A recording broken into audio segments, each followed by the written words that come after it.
యేసే మార్గం, నేను విడువడు ఎడబాయుడు. ఈ రోజు దేవుని వాగ్దానం. చూడండి, ప్రతి ఒక్క వెరీ గుడ్ మార్నింగ్. ఎంతమంది ఉదయకాల వాగ్దానం వింటున్నారో దేవుడు మిమ్మల్ని, మీ కుటుంబాన్ని దీవించి ఆశీర్వించునుగాక.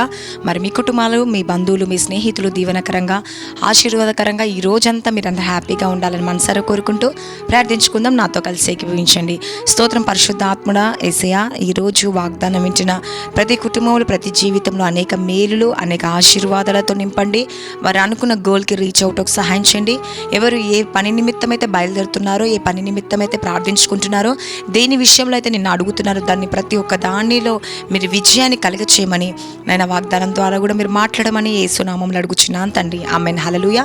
మరి దేవుడు ఈరోజు మనతో మాట్లాడేది ఏంటంటే, మరి ఇర్మియా 18వ అధ్యాయము 3వ వచనంలో, నేను కుమ్మరి ఇంటికి వెళ్ళగా వాడు సారె మీద పని చేయుచుండెను. కుమ్మరి జిగటగల చేయుచున్న కుండ వాని చేతులు విడిపోగా ఆ జిగట మన్ను మరలా తీసుకొని కుమ్మరి యుక్తమైనట్లుగా దాన్ని మరి ఒక కుండ చేసేను. హల్లెలూయా. చూడండి, దేవుడు ఇర్మియాకు ప్రత్యక్షమై ఏం చెప్తా ఉంటాడంటే, ఇర్మియా నువ్వు ఒక కుమ్మరి వాని ఇంటికి వెళ్ళి నువ్వు వెళ్ళు అని చెప్పినప్పుడు, ఆ కుమ్మరి వాని ఇంటికి వెళ్ళినప్పుడు సారె మీద ఏం చేస్తున్నట్ట అండి, ఒక కుండను తయారు చేయడానికి మట్టిని సిద్ధం చేస్తూ ఉన్నాడంట. హల్లెలూయా. మరి ఎప్పుడైతే మట్టిని సిద్ధం చేస్తూ ఉంటుండో, మరి ఆయన కుండ చేస్తూ ఉంటుంటే విడిపోతూ ఉందంట. చూడండి, ఆ మట్టి చేస్తూ ఉంటే మరి దాంట్లో రాళ్ళు, రప్పలు కదండి, చెత్త చెదారం ఏదొచ్చినా అది చేయికి తాకి తీసి పడేస్తూ ఉన్నాడంట. మంచిగా చేసి మరి అన్నీ తీసినాక కుండ తయారు చేస్తే వాళ్ళు విడిపోతూ ఉందంట.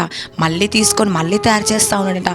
అలా తయారు చేసినప్పుడు ఏమైందంట అండి, ఒక మంచి కుండగా మార్చబడ్డదంట. హల్లెలూయా. చూడండి, ఒక మంచి కుండగా మార్చబడ్డదంటే నువ్వు కూడా దేవుని ఒక చేతిలో ఉంటే నీలో కూడా సమస్యలు, బాధలు, దుఃఖము, ఆవేదన, మరి చీకటి శక్తులు, అంధకార శక్తులు, దురాత్మ శక్తులు, ఇట్లా అనేక రకాలుగా మరి నీ జీవితంలో కూడా ఏవైతే అడ్డుపడతా ఉన్నాయో, ఏదైతే మరి బాధపడుతున్నారో, దుఃఖపడుతున్నారో, ఆవేదన చెందుతున్నారో అన్ని విషయంలో దేవుడు గొప్ప అద్భుతాన్ని జరిగించబోతుందండి. హల్లెలూయా.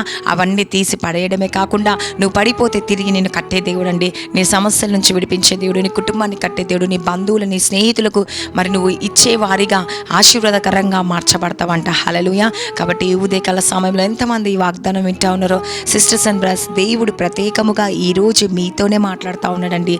దేవుడు మీ కుటుంబంలో ఉన్న సమస్యలన్నీ తీసివేయాలని, ఈరోజు మీరు అందరి ముందు పడిన కుండగా ఉన్నారేమో, ఈరోజు ఆ కుండ ఆ కుమ్మరివాణి చేతిలో సారె మీద నుంచి ఎలా అయితే విడిపోతా ఉందో మీరు కూడా అలా విడిపోయారేమో. కానీ ఈరోజు మీరు దేవుని చేతికి అప్పగించుకోండి.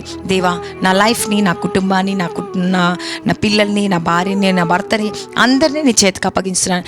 నా వల్ల అవ్వట్లేదు ఎస్సా, నేను చేస్తే, నేను ప్రయాసపడితే, నేను కష్టపడితే విడిపోతున్నారు, పడిపోతున్నాం ఎస్సా. కష్టంలో, ఇబ్బందులో, దుఃఖంలో, ఆవేదన చెందుతున్నాము.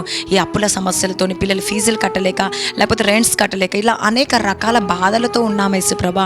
నాయనా, ఈ ఫైనాన్స్ ప్రాబ్లం నుంచి మమ్మల్ని విడిపించేసి కేవలం నీ ద్వారానే అవుతుంది, మాకు చక్కని ఒక మార్గం చూపించు అన్నప్పుడు నీ ప్రయాసానికి, నీ కష్టానికి తగిన ఫలితాన్ని దేవుడు ఇవ్వబోతున్నాండి. హల్లెలూయా. మరి దేవుడు ఈ వాగ్దానం మీ జీవితంలో, మీ కుటుంబంలో నెరవేర్చబడునుగా ఆమేన్. ప్రార్థించుకుందాం. స్తోత్రం పరిశుద్ధాత్ముడా యేసు ప్రభా. వాగ్దానం ద్వారా మీరు మాట్లాడి బలపరిచి స్థిరపరిచినందుకు నీకు వందనాలు దేవా. ఆ కుమ్మరి వాడు ఎలా అయితే కుండను తయారు చేస్తున్నాడు ఈరోజు దేవా, మమ్మల్ని మీ చేతికి అప్పగిస్తున్నాం యేసుప్రభా. నైనా నువ్వే సహాయము చేయండి, మమ్మల్ని అందముగా తీర్చిదిద్దండి యేసుప్రభా. మీరు నచ్చినట్లు తయారు చేయండి యేసుప్రభా. ప్రతి ఒక్క సమస్య నుంచి, ప్రతి బంధకాల నుంచి అందరి కుటుంబంలో శాంతిని, సమాధానాన్ని, నెమ్మని, ఆశీర్వాదాన్ని నింపండి యేసుప్రభా. మీరే కార్యం చేసే అద్భుతాన్ని, ఆశ్చర్యం, మేలుని జరిగించి ప్రతి ఆటంకాల నుంచి విడిపించండి, ప్రతి దురాత్మ శక్తుల నుంచి విడిపించండి యేసయ్యా. నైనా మీరే కార్యం చేసే అద్భుతాలని, ఆశ్చర్యం, మేలుని జరిగించండి యేసుప్రభా. మీరే సహాయము చేయండి, శాంతిని, సమాధానం, నెమ్మదిని అనుగ్రహించి ప్రతి కుటుంబాన్ని దర్శించండి, రక్షణ భాగ్యం దయచండి. ఈరోజు ఎంతమంది బర్త్డేస్, మ్యారేజ్ డే జరుపుకుంటున్నారో వారి ఈ సంవత్సరం అంతా బ్లెస్ చేసి దీవించి ఆశ్రయించండి యేసుప్రభా. మీరు తోడుండండి యేసయ్యా. గర్భఫలం దయచే, భార్య భర్తల సమస్యలు, కోర్టు కేసు, నేను బిజినెస్ నష్టపాలైపోయారేమో, మంచి లాభాన్ని, అన్నిటి నుంచి విజయం దయచండి యేసుప్రభా. మరి స్కూల్ రాకపోకలు, జాబు, నేను ప్రయాణంలో తోడుకున్న వారందరినీ జ్ఞాపకం చేసుకున్న ఐశ్వర్యం, స్వస్థత, విడుదల దయచిన, అనారోగ్యంగా బలహీనంగా ఉన్నవారు, నానా రకాల రోగాలతో బాధపడుతున్న వారిని స్వస్థత, విడుదల కలిగి చేసి మంచి ఆరోగ్యమును, బలమును, శక్తిని అనుగ్రహించమని నజరేయుడైన యేసుక్రీస్తు నామములో అడుగుచున్నాను తండ్రి. ఆమేన్. God bless you. Praise the Lord అందరికీ.